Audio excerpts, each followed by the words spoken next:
James chapter 3 verses 13 to 17. And today we'll talk about true wisdom. Ang tinuod nga kaalam.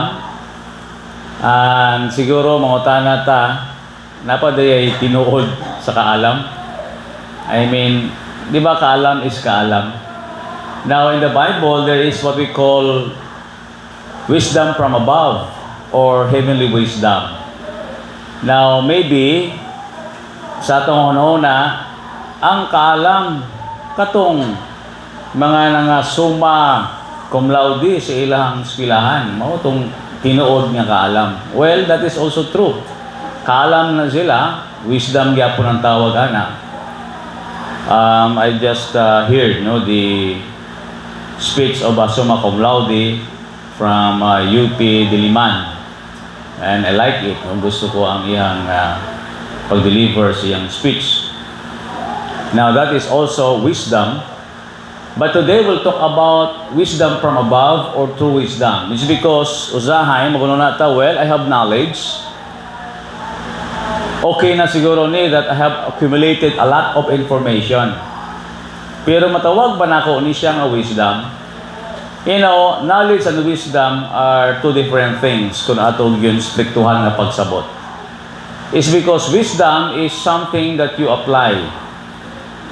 Wherein ang imong knowledge, you can accumulate a lot of information, pero if you are not showing it by your actions, you don't have wisdom.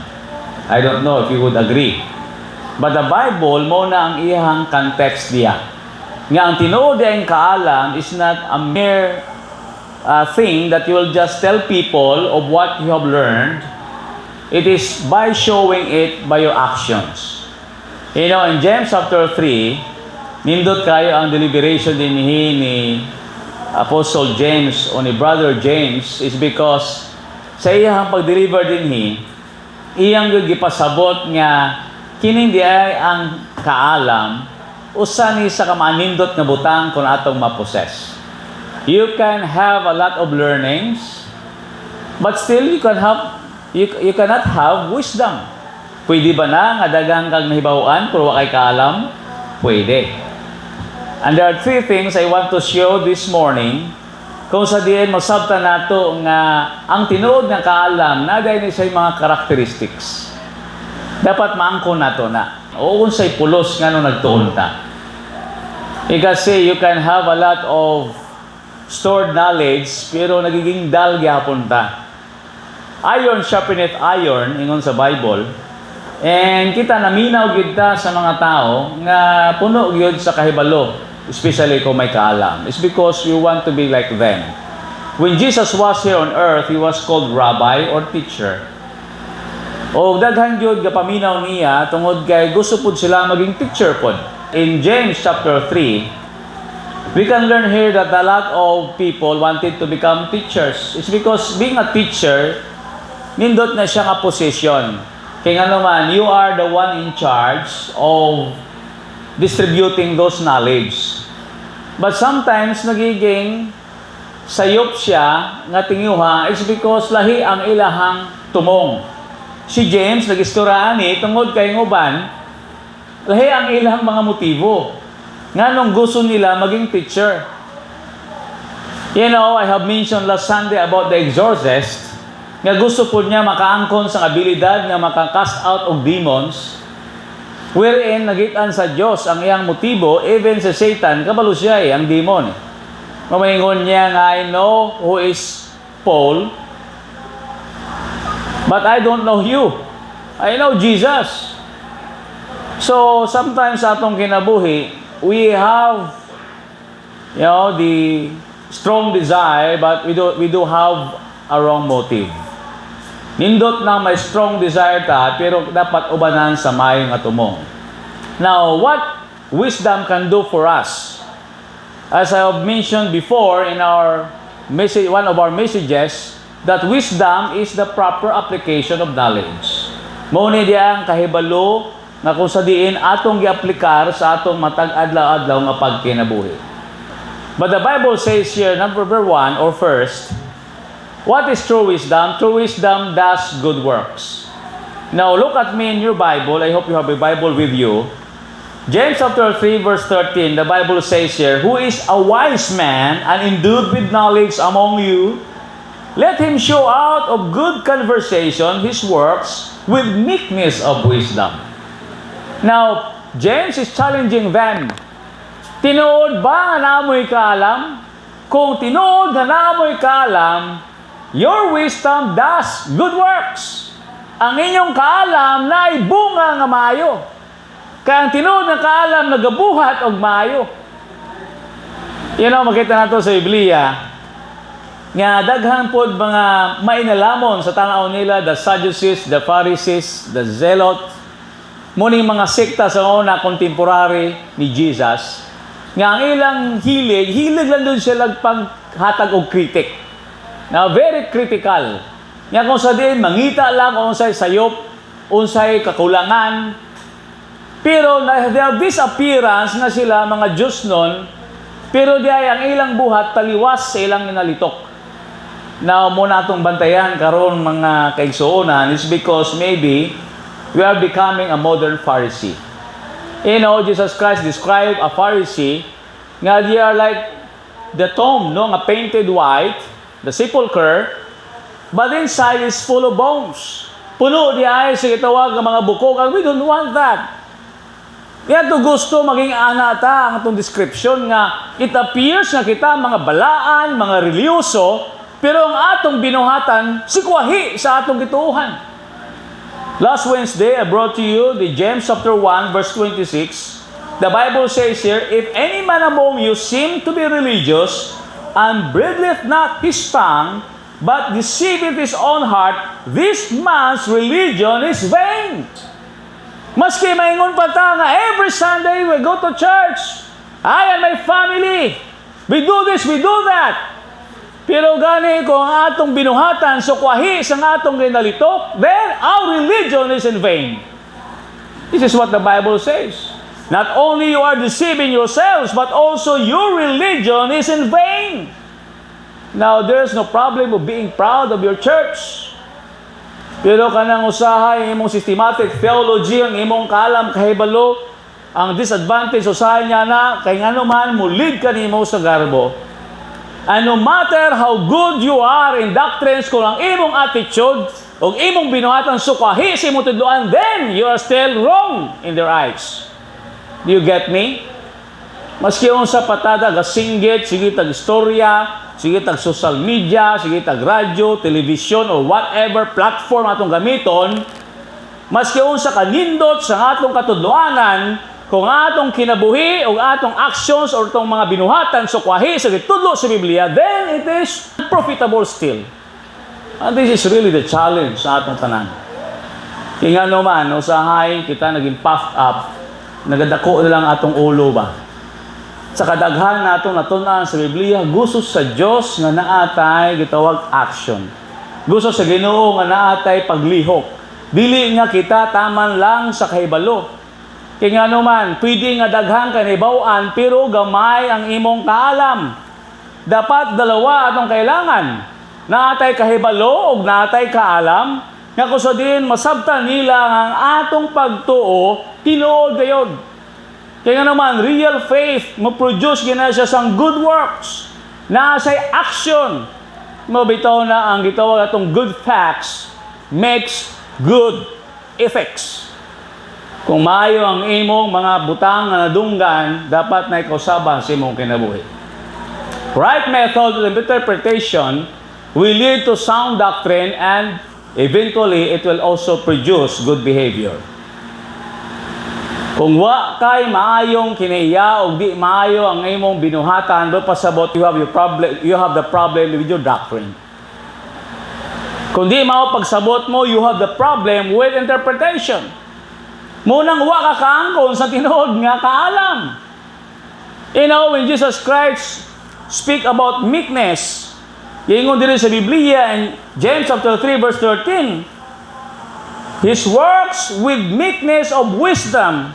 This kind of conversation, pag kinabuhi, dili ning tao nga ingon nato nga wahi kay balo, kundi kining tao nga kabalo siya kung paano magpaubos siyang kagalingon.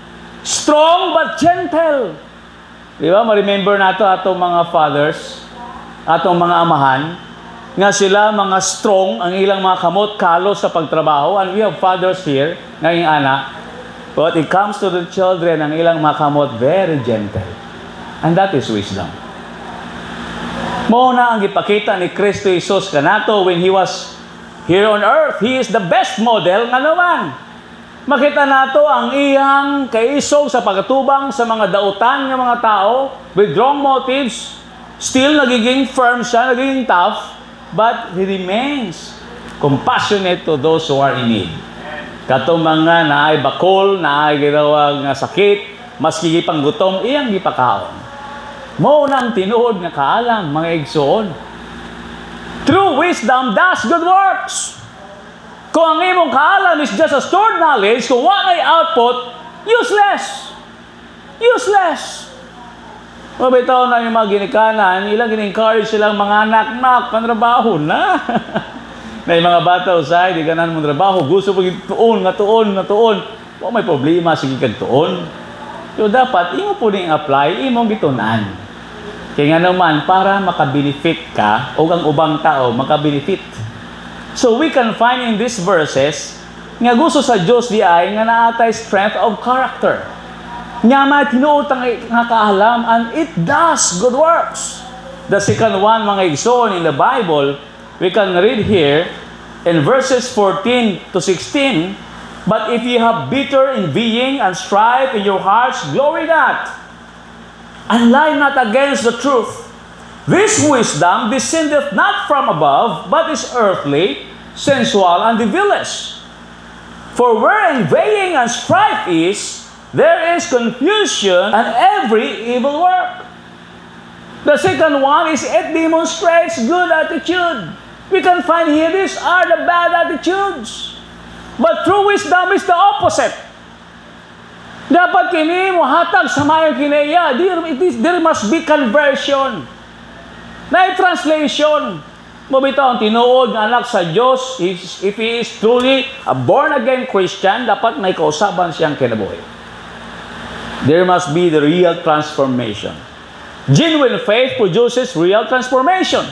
And if you have that real transformation, so to say, if any man be in Christ, he is a new creation. All things are passed away. Behold, all things are become new. Lahi na karon atong pananaw sa kinabuhi. Sana siguro isog kayo ta, dali ra kayo ta mapikon, dali lang kayo ta mangisog, dali lang ta masuko. Gusto na to revenge, karon lahi na. Makadungog ta sa mga di mayang mga pulong, wa na ta nalipay. Ang ato na lang, ato gina-digest maayo, gina-filter sa atong una-una. Ang atong senses, dapat dili siya ma-command sa atong kasing-kasing. Kay lisod kaayo kung kita nagbase lang sa atong pagbati, we will go wrong. God has given us wisdom. Paano to encounter ni? Ingon si Billy, if you have bitter, envying, and strife in your hearts, glory not. Kaya naman ba sinapa kay hatred? You are lying to the truth. Because ang wisdom, dili siya mag-produce sa dautan. You see, that's not wisdom. Kaya nga naman, that is devilish, sensual, earthly, yung sa Bible. Kaya nang bitaw nga bad attitude, maski sa inyong relationship, sa inyong pamilya, munang makadaot. Relationship sa inyong trabahoan, munang makadaot. Relationship sa church, munang makadaot. Because of your bad attitude. Again, your religion is in vain if you have a bad attitude. Maski usapan ang imong pagpakita sa katauhan na ikaw reliyoso, pero kung ang imong kinaya taliwas sa imong ituhan, that is in vain. God is telling us that what? This true wisdom is producing good attitude. I mentioned before that your attitude determines your altitude in life. Ang kiniya sa tao, depende na kung unsa iyang maabot. If you have a good attitude, then that will bring you to a bright future. Pero kung bad ang mga attitude, there's always confusion, there's always chaos. It's not wisdom from above. Usay feeling nato, well, makitaan nyo ko. Oh, grabe ko ka-contender sa among faith. Pero ang problema, ang imo namang actions lahi. Ang imong kinaiya naglahi. You know what? Nowadays, people are always submerged to a cruel world, a hard and cruel world. Cruel na kayo ang kalibutan. Gusto nila siyang gentleness. You know, in argumentation, it's not about winning actually. It's about presenting the truth that both of you could learn. Dili nga sulti, okay, nagdahog ko, isi. Tama ang among doktrina, tama ang among simbahan. Ikaw na unsa ka, unsa man ang among simbahan. You know, pwede man ka madaog sa kitawag argumentation, pero sa imong behavior, bagsak ka. And the person nga imong kaatbang, matandog ang ego, maski unsa pa nakatinuod ang imong gisulti, di gyapon na siya mutuo. You see? Muning ingon ni James din, importante nga kita nga mga maalamon, we must be gentle. Dili ta maguna-una nga kita mas maayo sa uban. Kanang bitaw tanaw nato sa ubang tao, wa gid siya kahibalo sa ilang ginabuhat. Wa sila kasabot. Kaya nga naman, sometimes this earthly wisdom, this is a selfish gain. Kanang imo lang bitaw nga advantage sa imo gitanaw. Nga kung sa diin nga ikaw lang yun makabenepisyo, it causes bad relations sa iglesia. O maski asa ka man mo adto. Importante nga masabtan nato again, nga kining truth, gasiparit kini siya sa mga dautan. Ang kamaturan, so did Jesus Christ, He shall know the truth and the truth shall make you free. And this freedom, doesn't gives us a license to sin. Tinuod ba nga ikaw, anak sa Diyos? Yes, tinuod. Naala ba ang truth mo? Yes. But how come ang imong pag-istorya, dili man seasoned with salt? You know, if you'll just look at the scriptures in the book of James, nagyog i-describe niya bahin sa atong tang. Ang atong dila, gamay lagi na siya. Pero gisusama na siya sa gitawag na atong kabayo, nga ginabridle, na ibit. Anong mouth ba na siya? Para ang tibok, lawas mo sunod. Grabe atong dila. Kung sa atong ilitok, musunod, muna mo saad ta, muadto ta. Kaya nga naman, nakalitok na daan tagsaad. It's like a hem on a ship. Diba? Ang gitawag nga ship na po siya, gitawag nga timon. No? Naasay timon, gamay kayo yung timon, dako nga ship, pero kaya niya magpaliko. Di sasama po na siya sa fire. Gamay lang ng kalayo, pero na mga wildfires. You can see what the lips can do. Mubitaw lang ingo sa Bible, kung kita tinuod nga malamon, dapat kamauta mo tame sa atong mga dila. Kaya nga naman, diya ta madaot. It's not what is coming to your mouth or in your body that can defile a man, but it's what's coming out. Dili ka itong nagasulod sa atong mga baba, kundi atong nagagawas, mauna nakadaot sa tao. You can see? Mabitaw usahay kita kung dili ta magbantay, pwede ta makakritik sa tao. Kanang dili bitaw constructive kundi destructive nga criticism. Nya kung sa di instead kita makadasig, kita noon na luya. Kita noon makapaluya. You know, you can be wise in your own eyes.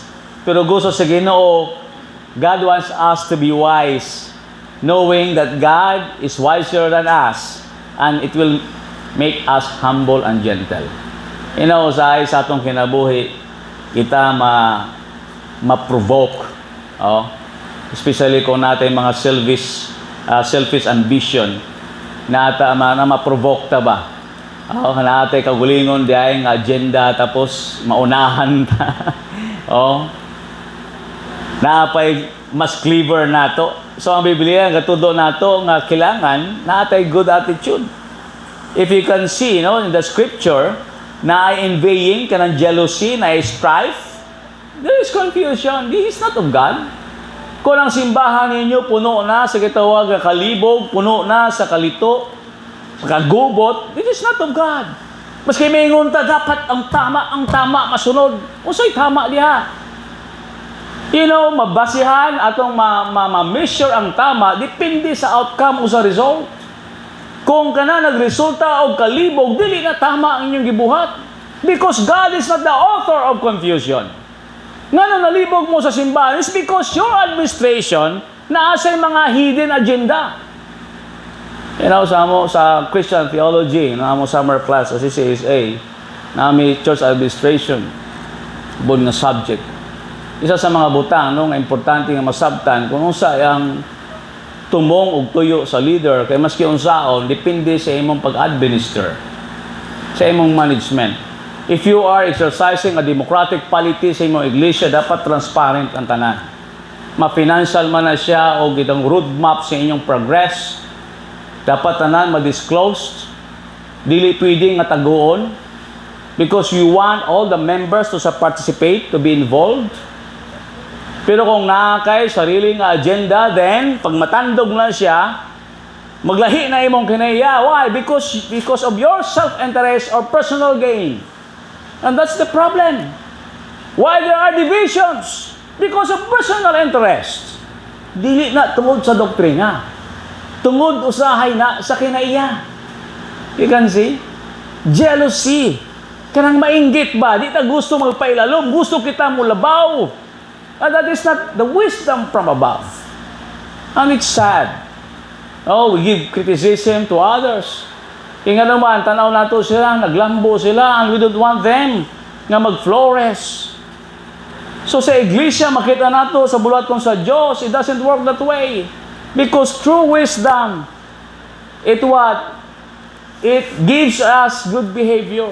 It demonstrates good behavior. Nakapadayag, it will manifest normally.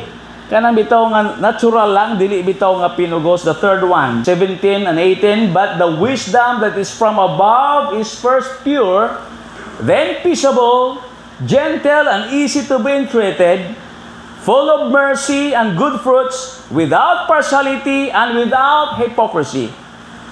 And the fruit of righteousness is sown in peace of them that make peace. Grabe si James. Makita nato sa pulong sa Ginoo nga iyang si Isaac, kini ang gitawag natong mga maayong resulta sa gitawag natong kaalam.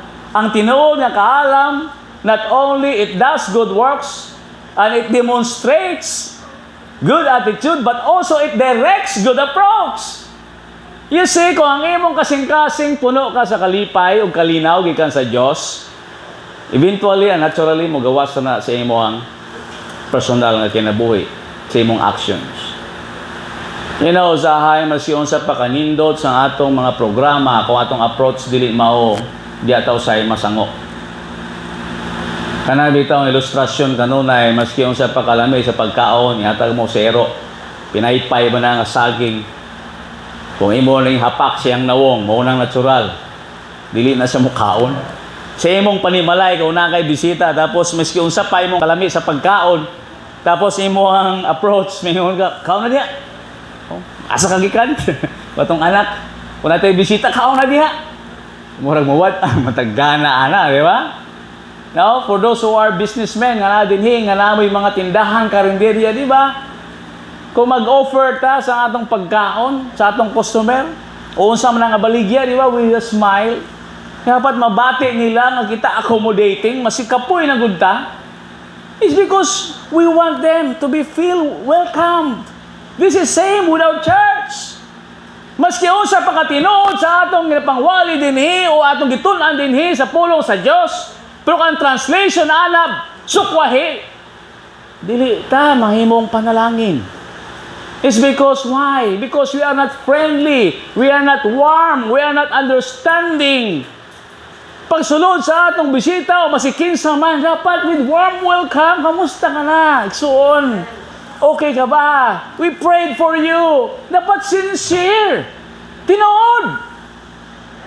Mo nang gusto sa Diyos. And that is true wisdom. Maski taas pa imong degree, position, tapos taas noo ka. Oh, wag kay manakita kung kaysa nagsulod. Mo ni James, ang pagtuo nga way buhat patay. He's not talking about salvation there. He's talking about service. Maski maingon ka pa nga ako, may faith ko sa Diyos. Pagkakita mo sa dato, imong gipalingkod, ang pobre o tindog sa kaday. Kaya niabot na si Sir. Muna yung ni James. Maski yung sapa imong himuon. No, sa imong panulti, maingon ka, magpakabusog mo, wa mo gitagaan pagkaon. Magpakainit mo, wa kay gitagaan sinina sa nalamigan. Patay ang imong pagtuo. Ang tinuod nga pagtuo, mubunga gina sa maayong buhat. Amen? The word dead there is necros, meaning barren, unfruitful, or unproductive. So sama bitaw sa papaya nga lalaki, way bunga, way naga. Sige kag-claim, kinsa ka kung sa imong gituhan, yes, no, nindot na siya. You have a sound doctrine, you have a good interpretation, pero sa imong pagkinabuhi, bagsak ka. And these people around you will say, no, what may interest sa imong doktrina. Why? Because you don't have a good approach. You see? Ingon sa Biblia, this wisdom from above is first pure. Putli. Dili ni tainted sa gitawag natong worldliness. Ingon ka, anak ka sa Diyos po imong pamatasan, sukwahi. Mutreat ka sa imong gitawag nga empleyado, sobra pa man ka sa dili Kristohanon. And what we gonna expect with people whom you are serving? Malos ang ilang interests. Mingon na siya, pastor pa man diya ito. Oh, diakono pa man diya ito. Faithful man ka na sa membro. Ang member, faithful man ka member, bro. Batasan na ito. Asawa man ka ito sa pastor. Oh, anak man ito sa pastor. You know, di na ito na malikayan. Maski maingon tang look ang to Jesus, the author and finisher of our faith. Di na pwede. Natanaw lang kita sa Ginoo gud. Di na pwede. Because people have these naked eyes. Di pwede nga simba rata dito, simbahan ang Ginoo ra gatong focus. Bala na dagang istorya sa palibot, galakaw-lakaw. Di pwede. We must walk the talk. Kung itawag bitaw nga pure, kanang pure nga doctrine, pag nagani kay itawag nga peace of mind, tungod kay salamat Lord because you have forgiven me of my sins. Lami kay na sa paminaw. Salamat Lord ka na kay word of God nga nagtudlo na ako. Kasayap naman ko ba? So ikaw na mag-examine kay mong kaugalingon. So na kay peace, right? This wisdom from above is very pure. Dili fasade, skin deep. So ingon sa Biblia here, this peace will also produce gentleness. You see? Naging gentle ka. So unsa nang translation ana? Tinuod man ka inyong gitunan diya. Tinuod man ka nang wali sa pastor diya. Tinuod man ka ang Biblia. Niya paghuman simba, puros kag pang pamalikas, pamakak, pangilad. O, unsa makaron na expect nimo? You see? That's not true wisdom. Yes, you have acquired knowledge, you have got information, memorize nimo ang verses, memorize nimo ang mga puntos, memorize nimo ang mensahe sa the other Sunday, pero matanaw sa mong kinabuhi, wa may kabaguhan, di gyapon ka manghugas plato. Di gyapon ka masugo. Nga, unsa may be? Wa gyapon, you know, ang measurement sa good sermon, dapat na i-change. Na ikaw sabay. That's also same with the teachers. It's also same with the teachers. Maingon ka ang lesson mo, nindot kong may kausaban sa imong estudyante. Doctor of Education has told me, she told me, niya, you know, sa akong pagtudlo, pagsulod sa akong estudyante, paggawas niya, na ito usaban. May changes. You know, sa atong pangalaga sa Diyos, bahala na hinihinay. At least may changes.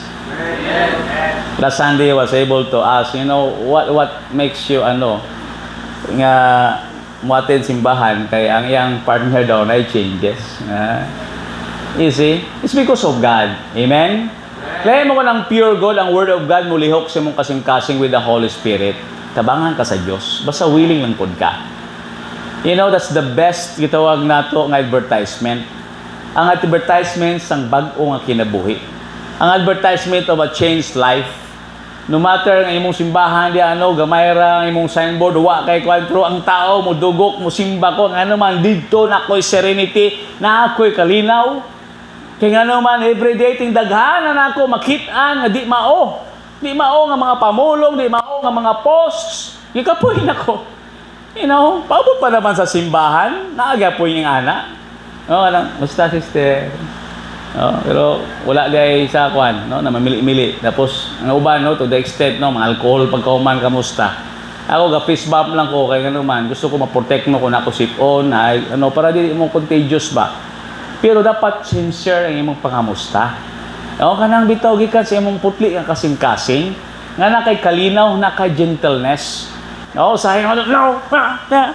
Okay man ako sa joke-joke lang pero kung maging attitude mo na kanang kada sing ka sa sulod sa panimalay. Kung kamo malang diya ayaw mo sinigitay. No, usay dito malikayan ba nagsinggitan ay kapoy. No, kung naamoy may edad diha, maingon na sila kagalong kung sa Ilonggo pa. Saba. Oh, because that is the fruit of the spirit. Kaya gitawag natong gentleness.